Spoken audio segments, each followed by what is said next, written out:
Ukrainian drones strike deep into Russian territory, overwhelming air defense systems and causing a massive blackout in Belgorod. Late afternoon on September 28, 2025, a moment that seemed ordinary to millions suddenly became a fateful instant. At exactly 1834, the screens in the air defense command centers along Russia's western border simultaneously flipped red. It was not a single alarm bell but a cascade of alerts, like drums sounding across the region. This was no isolated raid. It was a meticulously coordinated attack aimed at three oblasts at once: Kursk, Belgorod, and Bryansk. At the same moment, two Ukrainian M142 HIMARS batteries had covertly taken firing positions. They were concealed behind residential areas north of Kharkiv, close enough to reach their targets, yet still in relatively safe positions. When the alarms went off, dozens of low and medium altitude targets streaked across the border from deep inside Ukrainian territory. But these were not the cheap FPV drones we usually see in battlefield clips. The unmanned aerial vehicles in this formation were UJ-26 Bober ER and Sheila 400, long-range loitering munitions, kamikaze drones, each carrying warheads of 30 to 50 kilograms. They surged forward with a clear mission: to jam, to sow disorder, to stretch and deplete the opponent's air defense systems. Immediately, Panzer S-1 and Tor M2 batteries in the area reacted violently. The sky erupted with trails of interceptors and flak. Every successful interception was logged as a victory in the books of the operators at the Russian control centers, on their control screens. For a moment, officers breathed easy. Airspace secure, systems functioning smoothly. But that sense of security was artificial, the surface of a carefully staged scenario designed to conceal what was coming next. While the air defense eyes tirelessly hunted noise in the low sky, another threat stealthily advanced from the higher atmosphere, a threat entirely different in nature. As chaos peaked, Belgorod surveillance radars began to display 6 distinct bright returns on the screens. Unlike UAVs, these did not fly horizontally like drones. They plunged straight down from the upper layers of the atmosphere at speeds exceeding Mach 2.5. The command room fell silent. The turning moment had arrived. These were no longer UAVs. They were M31 GMLRS rockets launched from M142 HIMARS platforms. The Russian command reacted immediately. They activated their trump card, an S-400 battery that had been kept secret in a priority position. It was the most valuable asset in the area. Radar 92 N6E, the giant eye, powered up to full output and locked onto all 6 targets. Within seconds, 648 N6DM interceptor missiles were fired, streaking out at roughly Mach 6. Moments later, 6 bright detonations flared high in the atmosphere. In the Russian control center, an officer's voice announced, "All targets destroyed, missiles hit, all 6 ballistic threats intercepted." A wave of pride swept through the center. They believed they had repelled one of the most complex attacks in the region's history. Few suspected this was only a sophisticated trap. Hundreds of kilometers to the west, in a secret command bunker on the other side of the line, Ukrainian commanders were not disappointed. On the contrary, they were celebrating. The crucial part of the plan had worked. The campaign's first act had begun hours earlier. A few hours before, a vast swarm of UAVs, hundreds of them, had been launched to simultaneously strike 8 Russian territories: Kursk, Bryansk, Belgorod, Tula, Yaroslavl, Rostov, Novgorod, and Samara. This was one of the largest and most coordinated UAV assaults Russia had ever experienced, an unprecedented reign of drones in modern warfare. But the swarm's objective was not to directly destroy a strategic target. Their task was to weave a curtain of chaos. Although the Russian military declared victory, they did not know they had fallen into a giant trap. Hundreds of unmanned aerial vehicles appeared simultaneously, forcing air defenses to disperse their fire. Their aim was not to cause damage, but to compel expensive air defense systems to fire widely, depleting munitions, scattering radar scans in many directions, and, most importantly, forcing high-end systems like the S-400 to switch their radars to high output, thereby revealing their position and electronic fingerprint. Because the real target was not in the sky, it lay deep inside the territory, about 90 kilometers from Kharkiv, the Belgorodskaya TETS thermal power plant, the lifeblood center of the region's military-industrial network. This plant did not only generate megawatts for hundreds of thousands of civilians, it powered supply hubs, repair depots, reloading stations, and, critically, the radars, communications, and command centers of the Russian 20th Guards Corps, the unit responsible for some of the bloodiest operations in eastern Ukraine. Therefore, it was tightly protected. Precisely because of that strategic importance, Ukraine devised a clever plan. Use expensive bait to expose the cold-blooded face of the opponent's air defenses. This was where Ukrainian craftiness paid off.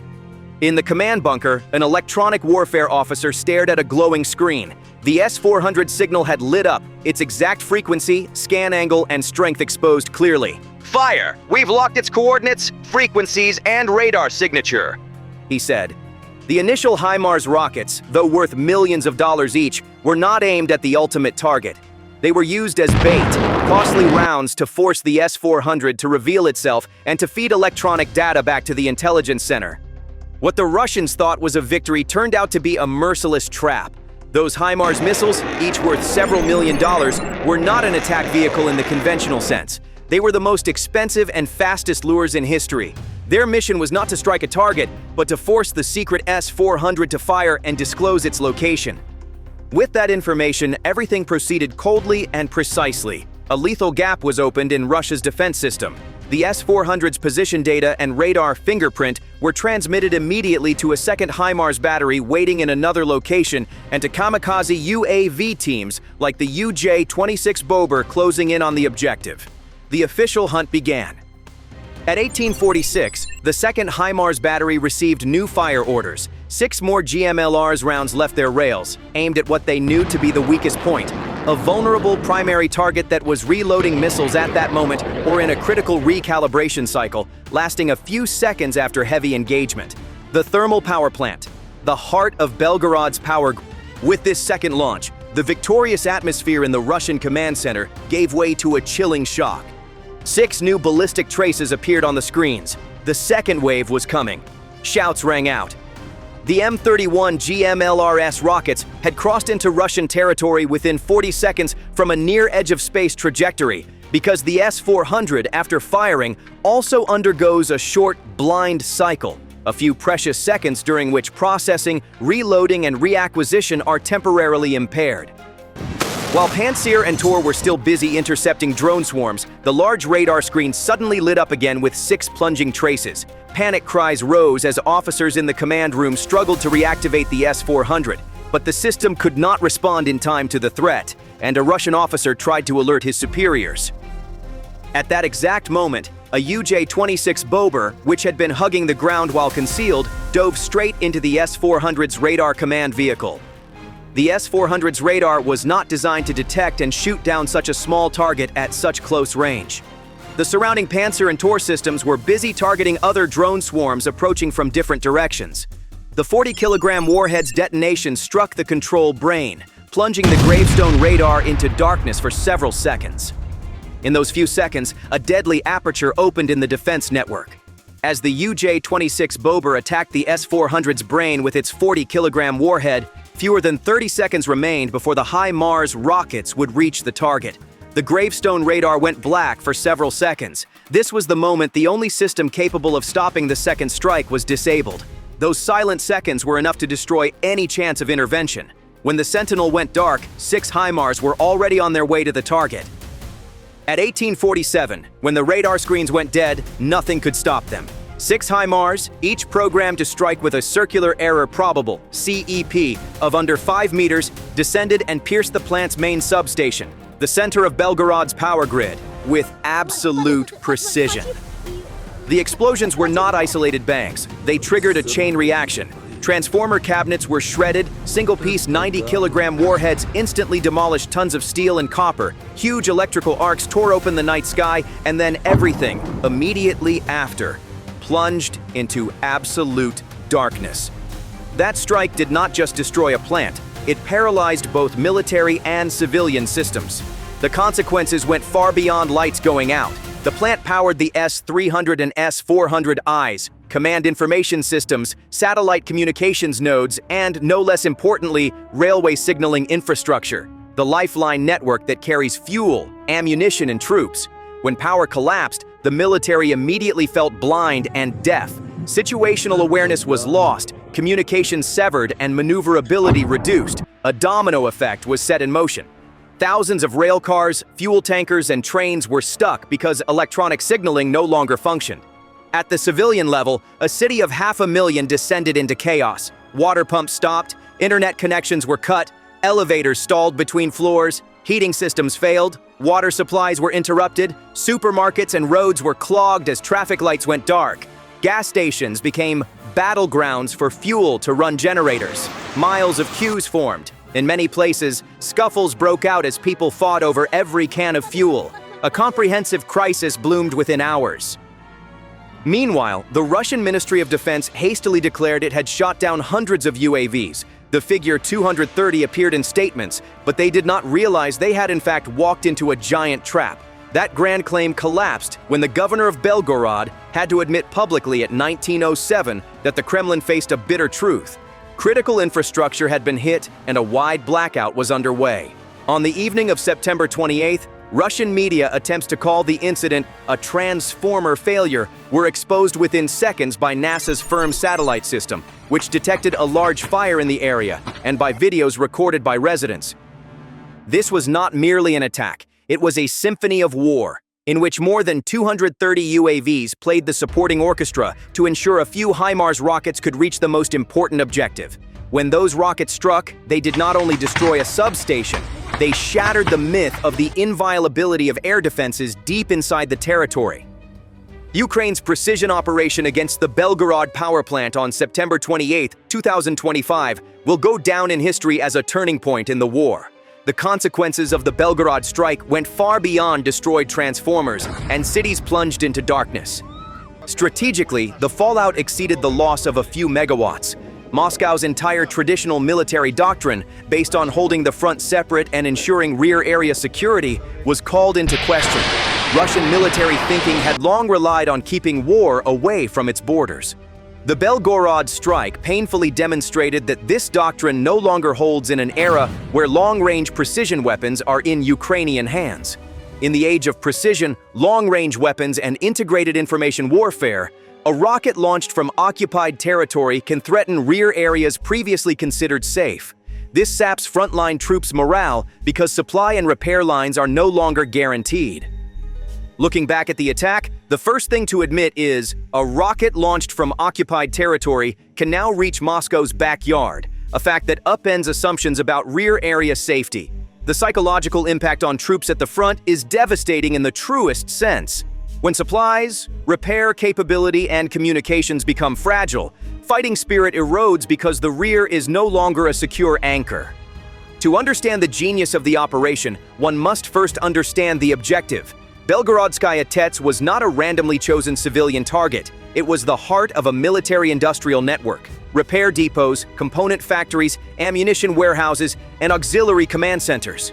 Ukraine's aim was not merely to take a few megawatts. The real target was everything that depended on those megawatts.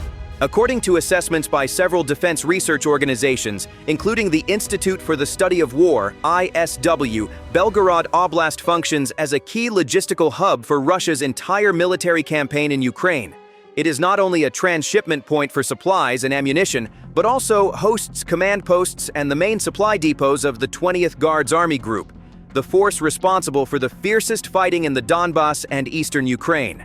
When power was cut, ammunition depots went silent, armored repair shops halted, electronic eavesdropping systems were severed, and, most importantly, forward command centers were plunged into darkness and silence. Even with backup generators, they could not spin the giant S-400 radar antennas for hours, nor could they simultaneously sustain strategic satellite communications terminals and supply power to barracks housing thousands of troops. That night, commanders felt dragged out of the 21st century digital battlefield and back into the analog world of the 20th century. Encrypted communication lines were severed, situational screens went dark, and the information flow from the front vanished as if cut by a blade. It was like pulling the life support from the brain of an army. In an instant, Russia's entire command and response apparatus fell mute as the gears of the Great War Machine abruptly ground to a halt. Industrial production lines screeched and stopped. Shell case presses fell silent, robotic welding arms hung mid-air, precision CNC machines could not run on fluctuating generator power. Each passing hour meant hundreds of rounds not produced, dozens of fighting vehicles not repaired in time, and fewer convoys of supplies delivered. Plants like Karachevsky Electrail, which produces crucial electrical connectors for military purposes, were knocked offline, and the whole industrial supply chain felt as if a crowbar had been jammed into its gears. Stop, still, broken.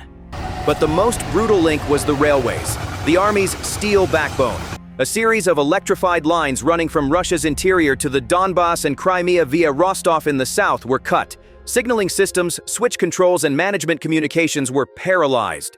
Trains carrying fuel, ammunition, and troops were trapped in a dark labyrinth. In an instant, a strategic transport network froze.